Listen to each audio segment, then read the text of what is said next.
Assalamualaikum warahmatullahi wabarakatuh. Innal hamdalillah nahmaduhu wa nasta'inuhu wa nastaghfiruh wa nastahdihi wa natubu ilaih. Wa na'udzu billahi min shururi anfusina wa min sayyiati a'malina. May yahdihillahu fahuwal muhtadi wa may yudlil falan tajida lahu waliyyan mursyida. Asyhadu an la ilaha illallah wahdahu la syarika lah. Wa asyhadu anna Muhammadan abduhu wa rasuluh sallallahu alaihi wa ala alihi wa sahbihi wa sallama tasliman katsira. Ma'asyiral muslimin rahimakumullah. Usikum wa nafsi bitaqwallah faqad fazal muttaqun. Ya ayyuhalladzina amanu taqullaha haqqa tuqatih wa la tamutunna illa wa antum muslimun. Yaqulullahu ta'ala fi kitabihil karim. أعوذ بالله من الشيطان الرجيم بسم الله الرحمن الرحيم وكذلك أوحينا إليك قرآنا عربيا لتنذر أم القرى ومن حولها وتنذر يوم الجمع لا ريب فيه فريق في الجنة وفريق في السعير.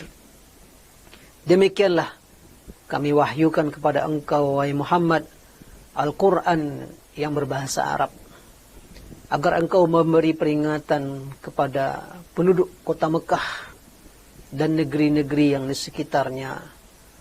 Dan engkau beri peringatan tentang hari berbangkit dan dikumpulkannya manusia pada hari tersebut yang tidak ada keraguan di hari itu.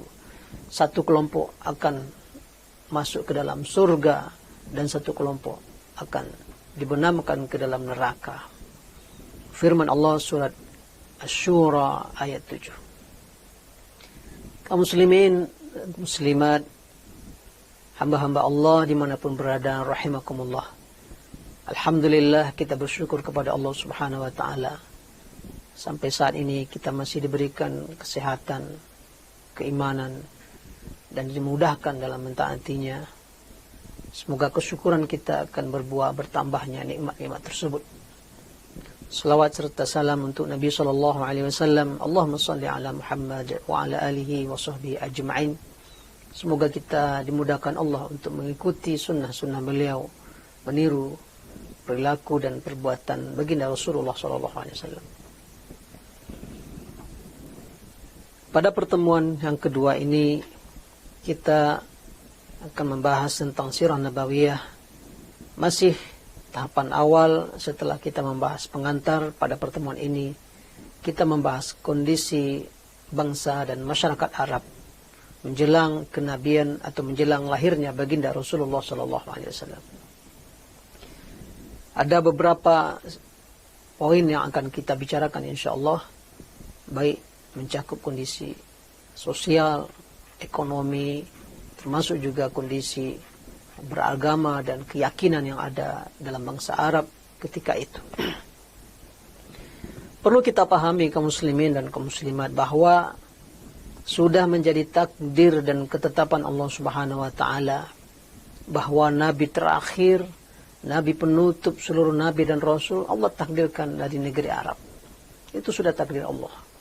Datang dari jazirah Arab, datang dari kota Mekah, datang dari keturunan Arab. Itu sudah takdir Allah Subhanahu wa ta'ala. Itu pilihan Allah Subhanahu wa ta'ala yang tidak bisa kita protes. Kehendak Allah menentukan bahwa Nabi akhir zaman dan syariat terakhir adalah dari Nabi Arab dan berbahasa Arab. Itu menunjukkan sebuah kemuliaan. Itu sebuah penghormatan dari Allah Subhanahu wa ta'ala. Bila tidaklah ada kemuliaan, tentu Allah tidak akan tetapkan takdirnya seperti itu. Maka orang beriman, kita semuanya mesti memahami dan meyakini itu. Seperti ayat yang kita bacakan di awal kajian ini, firman Allah dalam surah Asy-Syura, sudah Allah katakan, وَكَذَلِكَ أَوْحَيْنَا إِلَيْكَ قُرْآنًا عَرَبِيًّا. litunzira ummal qura wa man haulaha. Begitulah kami wahyukan kepada engkau wahai Muhammad Al-Quran yang berbahasa Arab. Dan Rasulullah SAW berbahasa Arab. Beliau bangsa Arab. Ayat yang diturunkan berbahasa Arab. Syariat terakhir akhir zaman adalah syariat berbahasa Arab. Itu sudah kemuliaan yang Allah berikan. Padahal begitu banyak nabi-nabi dulu dari negeri Syam. Nabi-nabi berada di Palestina. Berada di kawasan Palestina, Mesir. Nabi Ibrahim di sana. Nabi Ismail di sana. Nabi Yusuf dari Palestina pindah ke Mesir. Nabi Musa, Harun di Mesir. Nanti pindah lagi ke Palestina. Dan mayoritas nabi-nabi yang keturunan jalur Nabi Ibrahim, kemudian Nabi Ishak, Yakub, semua berada di Palestina. Keturunan Nabi Ishak, keturunan Nabi Israel, yaitunya Nabi Yakub, yang nama lainnya adalah Israel. Sampai ke Nabi Isa, Nabi terakhir. Sebelum Isa ada Yahya, ada Zakaria. Tapi kemudian Allah takdirkan pindah risalah terakhir ini, pindah kenabian ke jalur Nabi Ismail, turunannya yang kesekian, Rasulullah SAW. Maka ini adalah takdir dari Allah Subhanahu Wa Taala. Tapi Allah juga sudah tegaskan bahwa dakwah Nabi SAW ini dakwah internasional. Wa ma arsalnaka illa kafatan linnas basyiran wa nadhira. Kami tidak mengutus engkau wahai Muhammad kecuali untuk seluruh manusia, memberi kabar gembira dan kabar bertakwa. Wa ma arsalnaka illa rahmatan lil alamin. Kami tidak mengutus engkau wahai Muhammad kecuali menjadi rahmat bagi semesta alam. Dakwah Islam ini, agama ini menjadi rahmat bagi semesta alam. Siapa yang menganutnya mendapatkan rahmat dan kasih sayang dari Allah. Dan tidak menganutnya berarti tidak mendapatkan rahmat dari Allah Subhanahu Wa Taala. Nabi akhir zaman Allah takdirkan dari negeri Arab, berbangsa Arab, berbahasa Arab. Syariat akhir zaman Allah takdirkan berbahasa Arab, tapi syariatnya syariat internasional. Nabinya untuk nabi seluruh alam semesta. Ini harus menjadi pemahaman dan keyakinan kita orang-orang yang beriman. Memang hadirnya pertama dari bangsa Arab atau di Jazirah Arab atau di Mekah dan Madinah, ketika Rasulullah SAW hidup di sana, mendapatkan wahyu dari Allah Subhanahu Wa Taala, ada masyarakat, ada budaya, ada kebiasaan, ada kultur, ada pola hidup yang mungkin sudah permanen di sana atau muncul bersama hadirnya Rasulullah SAW. Betul, ada kebiasaan lokal, tapi kemudian dia menjadi syariat internasional. Ketika sudah diputuskan oleh syariat, ketika sudah ditetapkan oleh pemberi syariat, yaitu Allah Subhanahu Wa Taala, dan Rasul juga selaku pembuat syariat dengan wahyu dari Allah Subhanahu Wa Taala, maka memang akan ada kebudayaan atau kebiasaan bangsa Arab kemudian menjadi syariat. Ada ayat yang mengakuinya, ada hadis yang mengakuinya, maka dia tidak lagi budaya, dia sudah berubah menjadi syariat.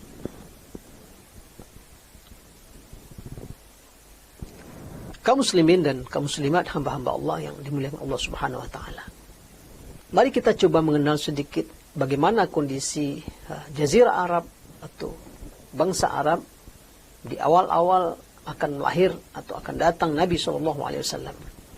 Kita lihat kondisi sosial, kondisi ekonomi, kondisi akhlak, dan termasuk juga kondisi beragama dan ideologi yang ketika itu ada dan eksis.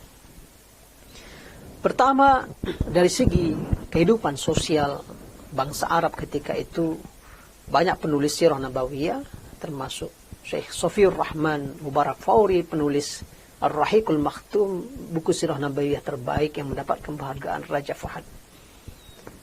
Itu menggambarkan bahwa kondisi kehidupan sosial bangsa Arab ketika itu adanya strata atau level-level sosial masyarakat. Ada kalangan terhormat.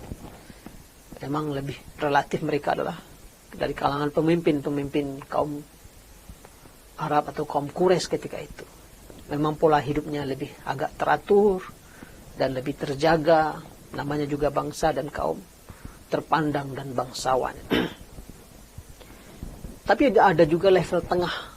Ini yang masyarakat standar biasa, yang ketika itu juga penuh dengan kejahiliahan, kehidupan bebas, pergaulan yang tidak terikat dengan aturan agama.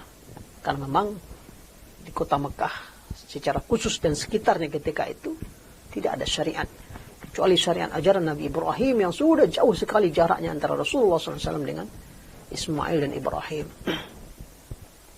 Lalu ada level ketiga yang paling rendah, yaitu kaum budak, ya, baik yang budak asli dari kota Mekah itu sendiri atau adalah kaum-kaum lain yang dijual beli dari pasar-pasar perbudakan. Mereka ini biasanya hasil dari jual beli atau perampok, atau juga hasil dari akibat dari peperangan yang kalah menjadi budak bagi pemenang. Ini yang lebih parah lagi kehidupannya. Banyak terjadi perzinaan di kalangan budak. Itu sebabnya dahulu ketika Rasulullah SAW berhasil merebut kembali kota Mekah, terjadi Fathu Mekah, dan menang merebut kota Mekah nyaris tanpa peperangan. Lalu orang-orang Mekah termasuk Abu Sufyan masuk Islam, dan istrinya Hindun masuk Islam. Kita mengenal bahwa Hindun ini seorang perempuan yang sangat pemberani. Ketika diminta oleh Rasulullah berbaiat, berjanji setia untuk tidak akan berzina, maka dia menjawab, awatazni hurrah, apakah wanita merdeka akan berzina? Nggak mungkin. Ya, beliau ingin mengatakan, maksudnya adalah beliau seorang wanita merdeka pasti tidak melakukan zina, karena yang biasa berzina itu adalah wanita-wanita budak. Nah, ini kehidupan sosial yang waktu itu terjadi. Sistem kehidupan bangsa Arab ketika itu mayoritas nomaden atau berpindah-pindah. Di mana ada air, situ mereka bertahan. Bila air habis, mereka pindah mencari tempat yang lain. Dan tidak jarang kemudian perebutan kekuasaan untuk wilayah di mana ada air menimbulkan perang. Suku dan kabilah yang kuat akan bisa mengambilnya, dan yang lemah akan tersingkir atau kemudian menjadi budak. Itulah kemudian juga berakibat nomaden mengambil air, dan ini menimbulkan peristiwa peperangan antar suku, antar kabilah, dan seterusnya. Kadang juga peperangan disebabkan oleh perebutan atas seorang wanita. Terjadi perang antara satu kaum dengan kaum yang lain. Itu juga terjadi di masa jahiliyah di bangsa Arab. Juga sistem pernikahan di bangsa Arab ketika itu, sebagian ada pernikahan yang bagus, seperti pernikahan kalangan-kalangan level atas tadi, level satu yang tinggi, kasta tertinggi, karena mereka adalah para bangsawan, orang-orang, para pemimpin Quraisy, sehingga pernikahan-pernikahan mereka rata-rata pernikahan yang resmi. Tapi di tengah masyarakat umum cukup banyak beredar berbagai pernikahan-pernikahan yang sangat menjijikkan. Ada yang dinamakan dengan pernikahan zawajul istibdha, ya. Jadi seorang laki-laki punya istri, dia ingin dapat keturunan anak yang hebat, jagoan, penunggang kuda, ya, pahlawan. Maka dikirimnya lah istrinya ke laki-laki lain yang dianggap itu seorang jagoan, penunggang kuda, pujangga, ingin dapat keturunan. Maka istrinya dikirim ke laki-laki itu, nanti bergaul, ditunggunya sampai hamil, baru pulang, lalu nanti itu jadi anak kandung dia sendiri. Padahal itu hasil perzinahan istrinya dengan laki-laki lain. Itu dinamakan zawajul istibdha. Itu terjadi. Ada juga, na'udzubillah, pernikahan yang sangat buruk ketika itu di kalangan masyarakat umum. Juga terjadi seorang perempuan bersama 10 laki-laki, semua menggaulinya. Nanti setelah hamil, maka dia menghindarkan diri dari 10 laki-laki ini, sampai kemudian lahir bayinya. Setelah bayi ini lahir, si perempuan memanggil ke 10 laki-laki yang telah bersama dia. Maka dia punya kekuasaan atau dia punya hak untuk memutuskan, anak ini anak kamu. Maka nggak ada satupun yang bisa menolak, ya, hanya berdasarkan keputusan perempuan ini. dan berbagai macam pernikahan ada di antaranya. Karena dahulu bangsa Arab memang menerapkan sistem poligami, istrinya banyak, ada yang 20, ada yang 15, macam-macam. Nah, ada budaya juga di antara mereka waktu itu, bila si ayah meninggal dunia, maka seluruh istrinya diwariskan ke anak yang tertua, kecuali ibu kandungnya sendiri. Dan berbagai macam bentuk sistem pernikahan yang rusak, itu kehidupan sosial yang terjadi ketika itu. Kemudian tentunya ketika Islam nanti datang, ada hal-hal yang kehidupan sosial ini yang baik, terpuji, akan diabadikan oleh Islam. Ada kondisi kehidupan sosial yang buruk, yang tercela, akan dibatalkan dan diharamkan dalam Islam. Adapun dari segi perekonomian, maka kondisi kehidupan bangsa Arab, terutama di kota Mekah dan sekitarnya, mayoritas perekonomian mereka ditopang oleh perdagangan atau bisnis. Karena kita ketahui kota Mekah adalah kota yang terletak di lembah yang tak ada tanam-tanaman, tak ada tumbuh-tumbuhan. Yang ada di sekitarnya adalah bukit-bukit cadas, batu, atau padang pasir yang tandus. Sebagaimana Allah Subhanahu wa taala dalam surat Ibrahim menceritakan bagaimana doa Nabi Ibrahim kepada Allah ketika dia menitipkan kepada Allah istri dan anaknya yang dia tinggalkan di dalam lembah yang tak ada tumbuh-tumbuhan. Fi wadin ghairi dhi zar'in inda baitikal muharram. Ya Allah, aku tinggalkan sebagian dari keturunanku di lembah yang tidak ada tumbuh-tumbuhan, tanam-tanaman, ya, di sisi rumahmu, Baitul Muharram atau Baitullah Al-Muharram, Ka'bah. Maka mayoritas kota Mekah adalah kota bisnis, tempat orang berjual beli barang dari luar kota, atau sebagian kecil produk penduduk Mekah seperti bertenun atau bertukang. Kemudian kebanyakan juga datang dari negeri selatan, Yaman, atau dari utara dan negeri Syam. Maka dikenallah waktu itu apa yang dikenal dengan nama dalam surat dalam firman Allah Subhanahu wa taala, rihlatash syita'i was-shaif, ya. Perjalanan musim dingin dan perjalanan musim panas. Mereka di musim panas mereka pergi ke utara berbisnis ke negeri Syam, musim dingin mereka pergi ke selatan ke Yaman untuk berbisnis. Itu sudah menjadi kebiasaan kaum Quraisy atau orang Mekah. Ada 3 pasar yang terkenal di kota Mekah, ya. Suq Ukaz, ya, pasar Ukaz, Zilmajaz, dan Majinnah. Ini pasar-pasar yang terkenal yang ada di Mekah. Sebagian memang ada petani, tapi tentu sangat terbatas di daerah yang agak ada air, oase. Di kota Madinah itu mayoritas petani, bertani korma, gandum. Di sekitar Taif, daerah yang subur, itu jadi petani. Sebagian ada yang bekerja sebagai tukang atau pelayanan jasa, pandai besi, menjahit, ya, tenun, atau juga tentunya tenaga-tenaga kasar. Sebagian dikerjakan oleh para budak. Jadi budak menjadi penopang ekonomi masyarakat juga waktu itu, karena mereka lah yang bertugas mengangkut air, ya, mengangkut barang-barang. Apabila mereka bepergian jauh, tidak sederhana perjalanan dari Mekah sampai ke Syria, ke negeri Syam, sampai ke Basrah, dan seterusnya. Bahkan sampai ke Palestina. Sebagaimana juga perjalanan yang luar biasa dari Mekah sampai ke negeri Yaman di selatan. Itu kondisi kehidupan ekonomi.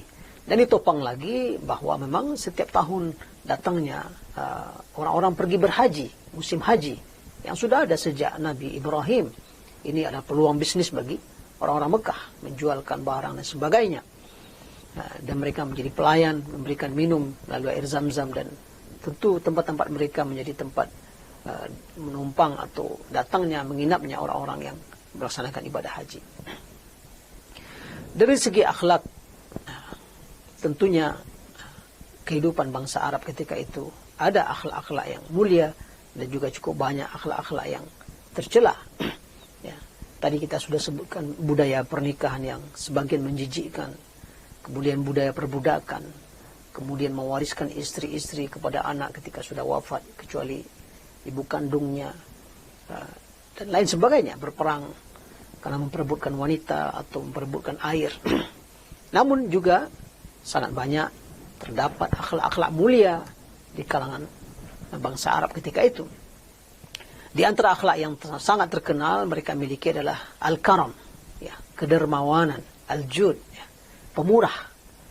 Itu juga menjadi akhlak yang mulia dari bangsa Arab. Dan sampai hari ini masih terus mengalir. Kaum muslimin dan kaum muslimat kalau pergi umrah, pergi haji, cobalah berada di Madinah atau di Mekah di hari Senin, hari Kamis ketika berpuasa, apalagi di bulan Ramadan. Rasanya tidak akan kelaparan. Mereka berebut memberikan makanan, berebut memberikan perbukaan, berebut memberikan makan sahur. Kita malah yang berusaha untuk menghindar, karena mungkin tidak semua makanan mereka cocok untuk kita. Itu kedermawanan. Dari rumah, dari orang-orang di jalanan, berebut memberi, berbagi. Ini memang sudah ada akarnya sejak dahulu. Malah di masa jahiliyah, seorang laki-laki yang sangat dermawan dikenal sebagai lambang kedermawanan adalah Imru'ul Qais. Ya. Saking dermawannya dalam karya-karya puisi bangsa Arab waktu itu diceritakan bagaimana dia hampir atau nyaris menyembelih anaknya untuk dibuatkan makanan, dihidangkan kepada tamu. Karena tamu datang, makanan tidak ada. Bagi bangsa Arab itu sangat-sangat memalukan. Bila tamu datang, tidak ada makanan. Dhaifun wala qira. Tamu datang, makanan nggak ada. Ini aib. Maka dia siapkan pedangnya untuk menyembelih anaknya. Untunglah ketika itu di malam yang gelap, di kejauhan dia lihat seekor rusa padang pasir. Maka dia taruh pedangnya dan dia ambil panahnya. Sampai kemudian dia berhasil menangkap rusa atau kijang tersebut. Dan makan besarlah tamunya sampai 3 hari 3 malam. Kedermawanan. Bangsa Arab jahiliyah dahulu menerima tamu itu 3 hari 3 malam. Tidak ditanya apa keperluannya. Dilayani, diberi makan. Baru hari keempat, baru kemudian ditanyakan. Ini kemudian kebudayaan, kebiasaan dan adat yang terpuji ini diakui oleh syariat, kemudian disunnahkan kita menerima tamu. Tamu itu 3 hari itu haknya, hari keempat itu hadiah. Di antara akhlak terpuji dan layak kemudian dikembangkan oleh syariat Allah Subhanahu wa taala dilanjutkan di samping kedermawanan adalah kesetiaan kepada janji, al-wafa bil ahdi. Ini juga akhlak kebanyakan bangsa Arab. Dari dahulu mereka kalau sudah ada perjanjian menjamin keamanan seseorang, maka tidak ada pengkhianatan. Ya, diakui walaupun musuh terbesar sekalipun datang sesuai dengan perjanjian, dibiarkan selamat sampai pulang. Kesetiaan kepada janji ini menjadi terkenal watak mereka dan kemudian diwariskan. Sebagaimana kemudian dalam hadis-hadis kita temukan bagaimana kesetiaan ini kemudian berkelanjutan dan menjadi syariat Allah Subhanahu wa taala. Kemudian juga di antara akhlak mulia bangsa Arab di kalangan terutama kalangan menengah ke atas adalah harga diri dan kehormatan. Ya, yang banyak berzina adalah kaum budak atau masyarakat lepas. Tapi di kalangan bangsawan tidak ada yang berzina. Mereka menjaga harga diri. Dan bahkan salah satu faktor yang menimbulkan salah satu kebiasaan jahiliyah yaitunya mengubur hidup-hidup wanita, bayi wanita, itu sebenarnya berangkat dari harga diri dan kehormatan. Karena kalau yang lahir adalah bayi perempuan, ke depan dia akan menjadi beban bagi keluarga. Kehidupan mereka perang, kehidupan mereka nomaden. Kalau sudah terjadi perang, wanita berarti beban, harus diamankan, harus dikawal. Tapi kalau yang lahir laki-laki, maka laki-laki adalah akan jadi prajurit, akan jadi pembela, akan jadi pejuang. Kalau perempuan tidak terjaga dengan baik, akan dirampas oleh suku lain, maka di suku itu dia akan menjadi budak seumur hidup sampai mati. Karena berangkat dari rasa harga diri, akhirnya muncullah di sebagian kabilah itu mengubur bayi perempuan hidup-hidup. Wa idza busyira ahaduhum bil unsa dhalla wajhuhu muswaddan wa huwa kadhim. Kalau diberitahu mereka lahir anaknya perempuan, waduh, wajahnya menghitam gelap, kecewa, menahan emosi. Wah, ini akan mendatangkan aib nanti. Tapi tentunya bukan seluruh bangsa Arab punya budaya mengubur bayi perempuan hidup-hidup. Kalau itu semua suku melakukan, semua kabilah melakukannya, tentu punahlah mereka. Sama siapa ya? Yang laki-laki kawin, karena semua perempuan sudah mati semua. Ini dilakukan oleh sebagian kabilah, terutama kabilah-kabilah yang mungkin mereka kabilah yang tidak kuat, tidak besar, tidak mampu mempertahankan seluruh anggota sukunya. Maka harga diri, kehormatan itu juga menjadi akhlak mulia bagi bangsa Arab. Di samping itu, akhlak mulia yang mereka miliki adalah sikap as-sazajah, kesederhanaan, al-basatah, ya, bersahaja, apa adanya. Mereka hidup di padang pasir, hidup di kemah, bahkan mayoritas mereka adalah kaum buta huruf. Walladzi ba'atha fil ummiyina rasulan minhum, kata Allah. Dialah yang mengutus seorang nabi dari kalangan orang-orang buta huruf. Sama buta huruf juga, nabinya buta huruf, mayoritas masyarakatnya juga buta huruf. Maka hidupnya sederhana, bersahaja, tak ada yang dibuat-buat. Nah, jauh dari kepura-puraan atau jauh dari nifak, ya, kemunafikan. Apalagi pencitraan. Mereka hidupnya apa adanya. Itu diantara kondisi akhlak dan ada yang terpuji, ada yang tercela. Nah, tentunya kita ketahui dalam hadis yang sahih, hadis diriwayatkan oleh Imam Bukhari dalam Adabul Mufrad, juga diriwayatkan oleh Imam Hakim dan Imam Ahmad. Rasulullah SAW bersabda, "Innama bu'ithu liutammima makarimal akhlaq." Aku diutus oleh Allah untuk menyempurnakan akhlak-akhlak mulia.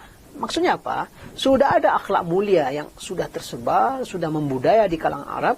Datang Nabi untuk menyempurnakan yang mulia ini. Jangan kita sampai salah paham. Bangsa Arab sangat bejat, sangat rusak, sehingga layaklah turun wahyu kepada mereka untuk memperbaiki mereka. Oh tidak, itu salah.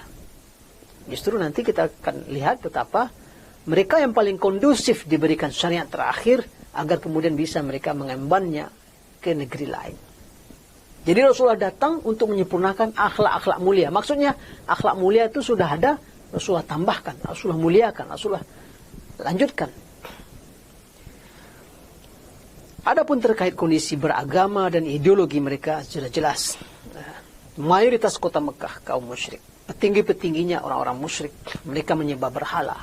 Ada sekitar 360 berhala di dalam dan di luar Ka'bah. Dari yang paling besar Hubal, ya, Latta, Manaz, dan seterusnya.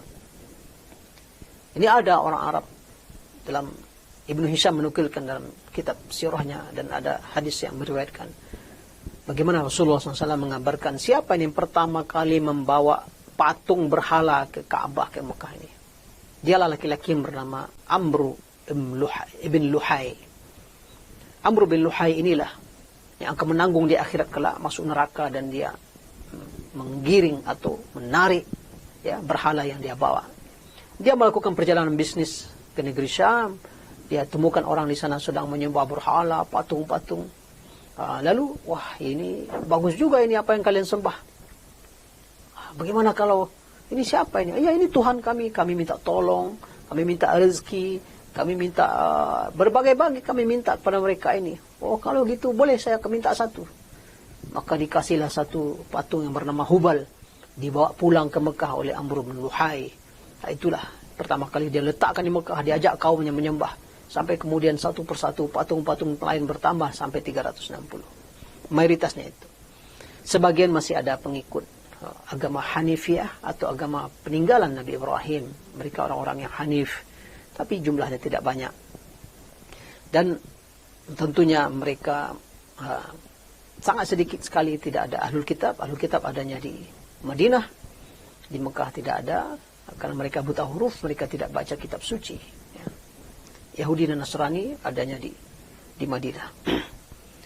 Nah, itulah kondisi Jazirah Arab ketika itu.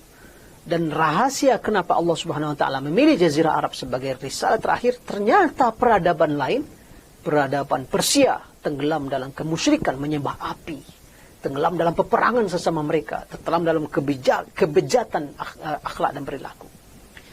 Peradaban Romawi juga tenggelam dalam peperangan sesama mereka, saling bunuh, berebut kekuasaan, juga kebejatan moral, pemutarbalikan kitab-kitab Nabi, terutama ajaran Nabi Isa. Peradaban Yunani ketika itu hancur dalam khurafat, filsafat mereka, jauh dari ajaran ketuhanan. Dan juga peradaban Hindia yang juga ada ketika itu, tenggelam dalam kemusyrikan, tenggelam dalam akhlak yang bejat. Yang paling kondusif ketika itu dari seluruh peradaban yang ada, ya negeri Arab.